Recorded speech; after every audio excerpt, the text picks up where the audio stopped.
I was just making some few last minute changes to see if I could get the 1 point.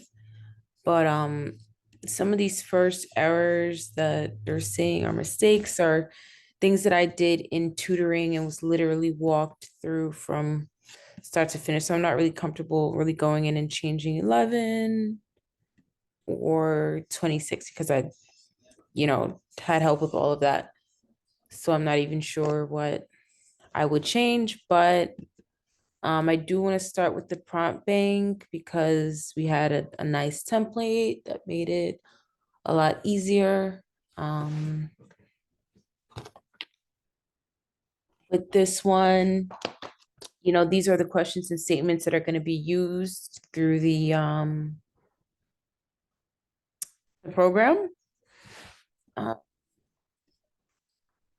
and we did have to fix, I believe, you know, the public void was wrong.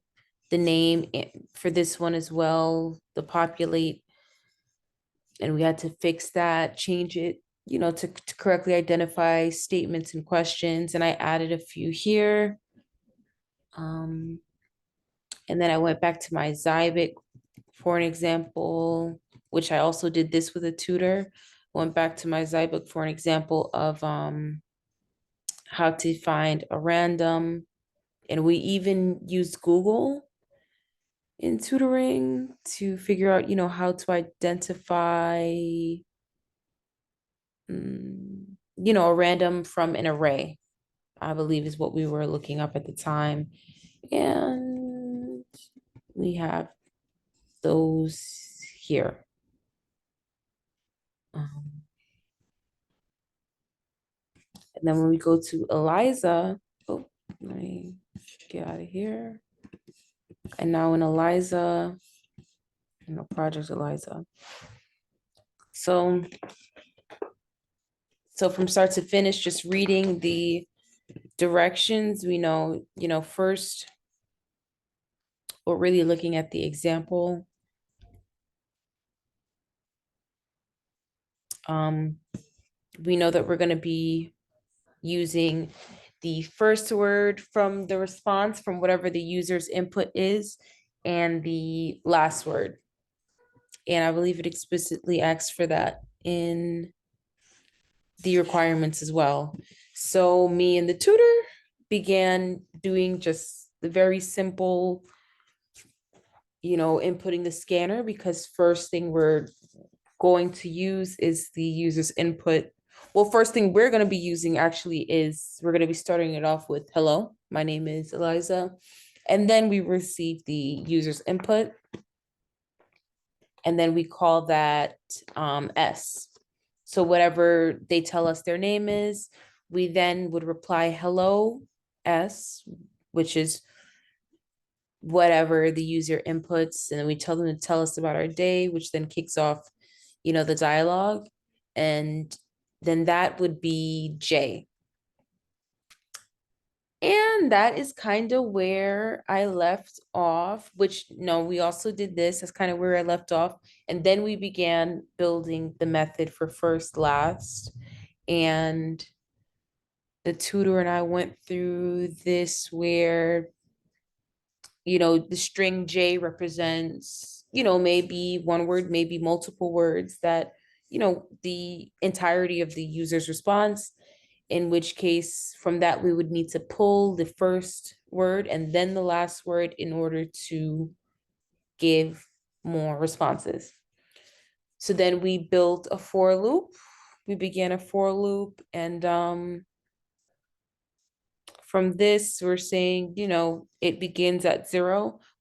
I guess, oh, I don't remember. We did this a few weeks ago.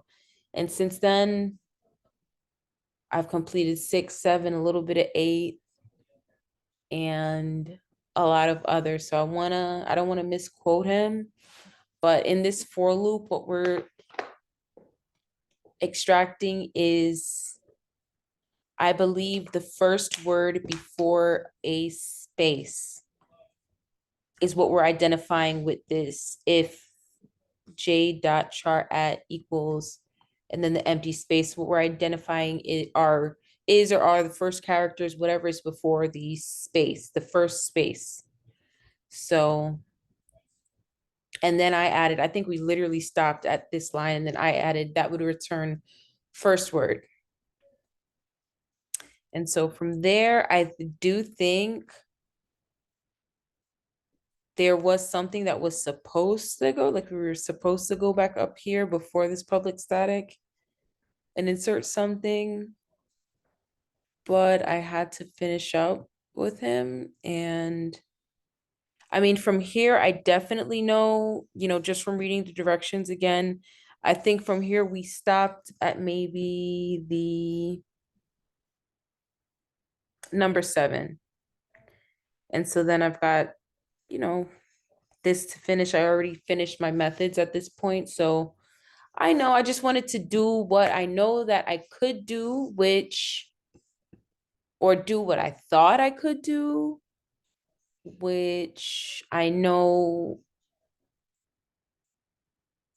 12 at least we definitely did in our first project, and that is right down here where we break the loop based on the user's input and exit the program. So I kind of took that from my first project, and then I put it down here, of course, tailored it to what, goodbye until next time instead of just goodbye, and no instead of n. Do you want to start over?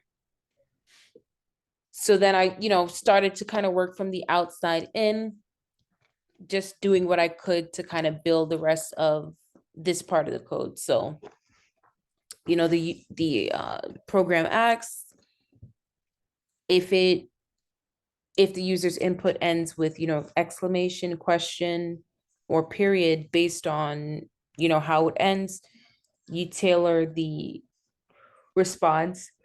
For example, sorry. For example, the if it ends with an exclamation point, it should be, wow, dramatic.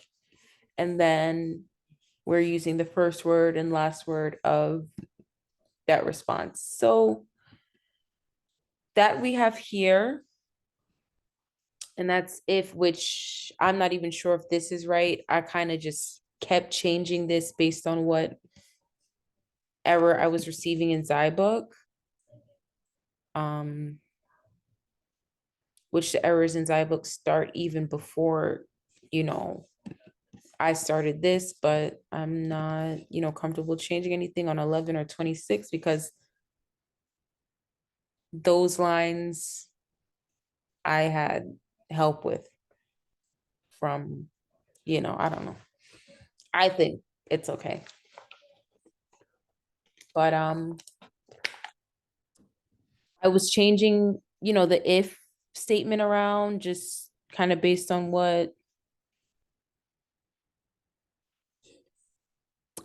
Zybook was telling me. And I also used Google a little bit to kind of see what it may look like to get first and last. There was also an example in the in one of the links that we got from tutoring, but it was a little different. Like it used substring that I wasn't too comfortable with. So this, you know, based on my understanding, is saying in from the user's response, the character at 0 would represent the first word, which now I'm kind of thinking that it's not, now that I'm saying it, I might need to make some changes, but the character at 0 would represent first word, and the character, considering the entire length of J, whatever that may be, -1 would equal the last character, which for the purposes of this program would be the last word. Which I did see an example that had like words dot.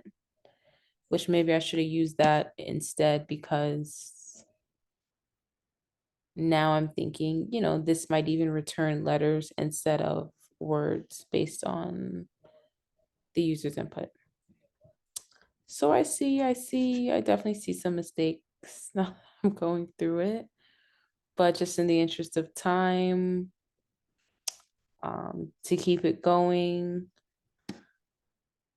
I kind of did the same thing for, the period and the question mark. So for the full stop, should the last character of the user's input, which in this program is represented by J, should it end in with a period, we would take the first word from that program and use a random statement, which we have in,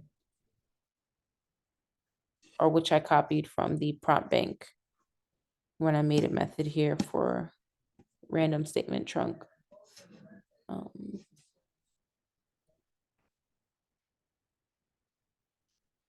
And the program kind of goes until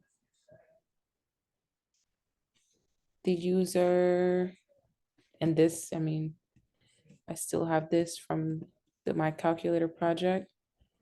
Delete this. It, kind of goes until the user inputs exit, at which time I have to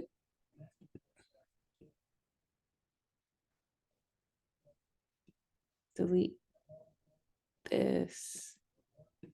This is also from the calculator project. And